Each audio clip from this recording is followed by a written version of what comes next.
死んでねえし。バカ言うんじゃねえ。あいつはオイラの究極芸術で死んでんだ。Deidara kena prank Sasuke.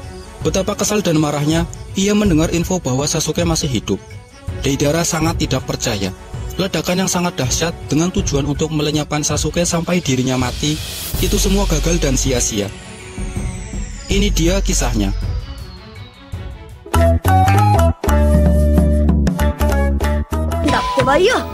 Deidara merupakan ninja bayaran anti pemerintah. Dia biasa mendapatkan misi untuk menggoyahkan pemerintahan yang sedang berkuasa. Dengan keahlian membuat peledak, ia meneror targetnya sesuai dengan pesanan. Deidara sangat membenci mata Sharingan. Awal kebenciannya itu saat dirinya didatangi Kisame, Sasori, dan Itachi dengan tujuan mencari rekan satu tim untuk Sasori di organisasi Akatsuki.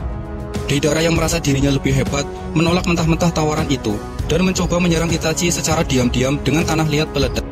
Namun Deidara salah memilih lawan. Tanah liat yang ditujukan untuk Itachi justru melilit tubuhnya sendiri dan hampir membunuhnya jika Itachi tidak menghentikan Deidara saat mau mengaktifkan jurusnya. Deidara bertanya-tanya, kenapa bisa seperti ini? Kisame yang berada di samping Sasori menjelaskan, itu karena kekuatan mata Sharingan Itachi. Itachi sudah menanamkan genjutsu kepada Deidara sejak awal ia melihat matanya. Sejak itulah kebencian terhadap Sharingan dan Uchiha tertanam di hatinya.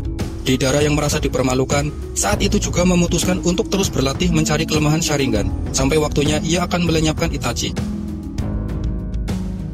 Di saat seluruh anggota Akatsuki sedang rapat bulanan, seperti biasa tanpa adanya kopi dan biskuit, tiba-tiba mereka mendapat info kalau Orochimaru telah mati. Mendengar itu, Deidara sangat kesal. Menurutnya, orang yang pantas mengalahkan Orochimaru adalah dirinya. Ditambah setelah mengetahui orang yang telah mengalahkan Orochimaru adalah Uchiha Sasuke. Dendam kepada Uchiha pun bertambah, yang akhirnya Deidara menjadikan Sasuke sebagai target balas dendam dan uji coba kekuatannya sebelum melawan Itachi. Deidara ditemani Tobi melakukan perjalanan ke arah timur. Setelah berhasil menyelesaikan tugasnya menangkap Sanbi, mereka bertemu Sasuke di perjalanan. Tanpa basa-basi, Deidara langsung menyerang Sasuke dari udara. Namun serangan mendadak itu berhasil digagalkan Sasuke dengan ular putih karya Orochimaru yang melindunginya. Deidara merasa sangat kesal, melihat wajah tenang dan dingin dengan tatapan tajam mata Sharingan, langsung melakukan penyerangan kedua dengan tanah liat peledak Cesar. Strategi ini berhasil dipatahkan Sasuke dengan Chidori Senbon. Kemudian Sasuke melakukan perlawanan dari belakang yang dibalas bom kejutan oleh Deidara. Pertarungan semakin memanas. Deidara meningkatkan tempo serangan dengan C2 Dragon. Ia membuat burung raksasa yang penuh dengan amunisi peledak dan memakai teknik pertempuran jarak jauh untuk menghindari Chidori Sasuke. Deidara dengan dibantu Tobi menanamkan ranjau darat di seluruh medan pertempuran. Serangan besar-besaran terus dilakukan Deidara untuk mengalahkan Sasuke.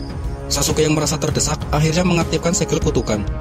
Deidara terkejut melihat segel kutukan Sasuke yang membentuk dua sayap. Namun Deidara tidak membiarkan itu. Ia langsung menghujani Sasuke dengan bom lebih besar seukuran bom atom, yang menyebabkan sayap Sasuke patah satu. Merasa dirinya di atas angin, Deidara pun lengah. Sasuke melakukan serangan kejutan.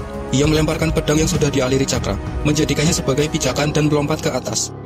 Strategi itu pun berhasil. Berhasil menjatuhkan Deidara sehingga ia terkena ranjau darat miliknya. Melihat ledakan yang sangat dahsyat itu, Tobi pun mengira Deidara telah tewas, dan ia bersedih telah kehilangan seniornya. Namun, Deidara berhasil selamat dari ledakan dahsyat itu. Di saat-saat terakhir, ia melompat ke atas sebelum terkena ledakan. Deidara yang sudah mulai kehabisan cakra dan sudah buntu tidak memiliki strategi tempur lagi, akhirnya menggunakan C4 Karura. Teknik ini sangat berbahaya. Tobi yang melihat ini langsung kabur menjauh sejauh-jauhnya. Ritual pun dilakukan sambil komat kamit baca mantra. Deidara mulai memakan tanah liatnya, kemudian membentuk bom yang sangat besar menyerupai dirinya. Duar! Bom itu pun meledak. Ledakan yang sangat dahsyat mengitari seluruh area. Makhluk-makhluk hidup yang dilewati seketika hancur dan menghilang. Sasuke yang masih dalam radius ledakan pun terkena efeknya. Tubuhnya hancur berkeping-keping dan hilang perlahan. Hahaha. Deidara tertawa melihat Sasuke hancur menjadi partikel-partikel kecil dan musnah. Di saat merasa dirinya sudah menang, ternyata Deidara terkena genjutsu. Kemudian Sasuke menyerangnya dari belakang dengan Chidori. Deidara dibuatnya terkejut. Sasuke kembali menanyakan di mana keberadaan Itachi. Mendengar itu, Deidara tidak menjawab dan menyerang Sasuke dari bawah. Sudah sejak lama Deidara melatih matanya untuk menghadapi Sharingan. Ia sudah bersiap menyembunyikan dirinya di dalam burung peledak miliknya dan menyiapkan bunshin. Sasuke akhirnya terjebak di dalam tanah liat yang dipenuhi peledak. Bahkan yang berukuran nano berhasil masuk di dalam aliran darah. Bukan Sasuke namanya jika tidak bisa menemukan jalan keluarnya. Sasuke menggunakan sisa cakranya untuk mengalirkan elemen petir ke seluruh tubuhnya. Mereka akhirnya terjatuh lemah tak berdaya. Meski kondisinya melemah, Deidara tetap melakukan penyerangan namun hasilnya sia-sia. Serangan itu langsung dinetralkan Sasuke. Keputusan nekat akhirnya diambil Deidara.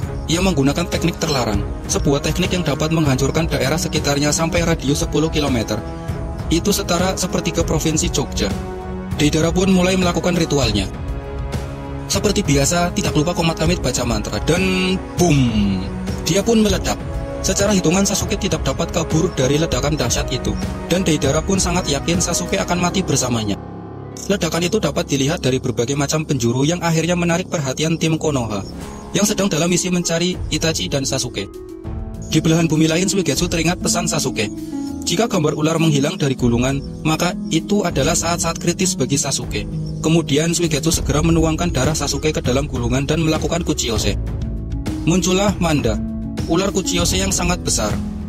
Akhirnya Sasuke keluar dari mulut Manda. Manda adalah hewan Kuchiyose milik Orochimaru yang terkenal sangat susah dikendalikan. Namun dengan pengaruh genjutsu, Manda pun takluk oleh Sasuke. Sasuke pun berhasil selamat meski kondisinya sangat lemah. Setelah itu, Manda pun mati karena efek ledakan dahsyat dari Deidara.